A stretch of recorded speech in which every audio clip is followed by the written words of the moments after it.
The music swells, the doors open, and every eye locks on the bride. It's supposed to be cinematic, it's supposed to be perfect.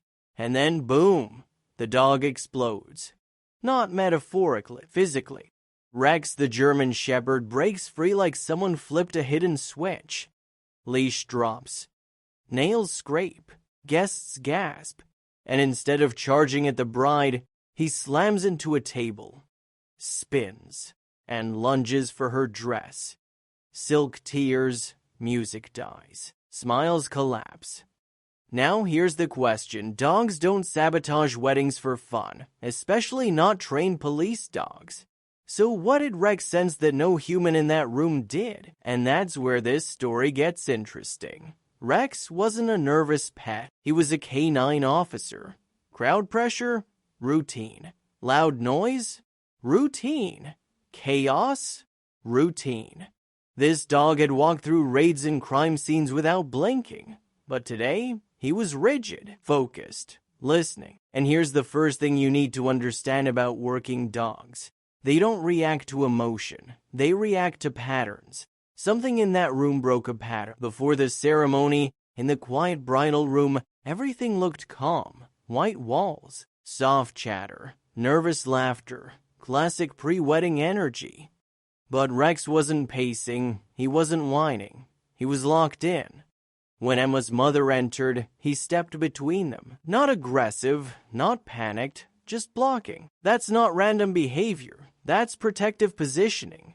Emma brushed it off. Overstimulation. Big day. Big crowd. Logical explanation. Wrong explanation. Minutes later, Daniel, the groom's partner, walked in. Rex didn't bark immediately. He observed. Then Daniel stepped closer. Rex inhaled and froze. Now, trained canine units are conditioned to detect specific scent signatures, explosives, narcotics, accelerants. Their world is chemical data. Rex growled. Not fear, not anxiety. Recognition. Daniel laughed it off. The room stayed light, but something had already shifted. Here's where things escalate. As Emma walked down the aisle, Rex snapped, but notice what he did not do. He didn't attack a person. He didn't bite. He didn't target flesh. He targeted movement. He veered past Emma. He disrupted the space. He created distance. Then he grabbed the dress and pulled her backward. Why? Because forward was the danger. Forward meant walking toward Daniel. You see, canine officers are trained not just to detect substances, but to interrupt threats.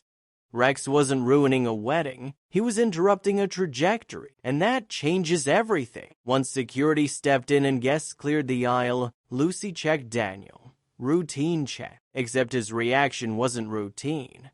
Sweat, tension, micro-expressions you only notice when you're trained to notice them. Later investigation revealed something Daniel thought he'd left behind. Trace explosive residue on clothing fiber. Not enough to trigger suspicion in a human, enough to trigger Rex. The scent signature was faint but distinct. Transferred. Recent. Unexplained. Daniel wasn't planning romance. He was planning something catastrophic. And Rex stopped it before a single human brain connected the dots. That's the part movies get wrong. Hero moments aren't dramatic speeches. They're split-second pattern interruptions. Rex didn't understand weddings. He understood anomaly. He understood that something in that room didn't match what safety smells like. And instead of following ceremony, he followed instinct. Emma didn't lose her wedding that day. She kept her life. And here's the real lesson. Sometimes loyalty doesn't look graceful. Sometimes protection looks embarrassing. Sometimes the thing that saves you ruins the picture first. So the next time something in your life disrupts the perfect moment, pause. Ask what it might be protecting you from. If this story hooked you, if you felt that shift when instinct beat appearance, hit like, subscribe, and stick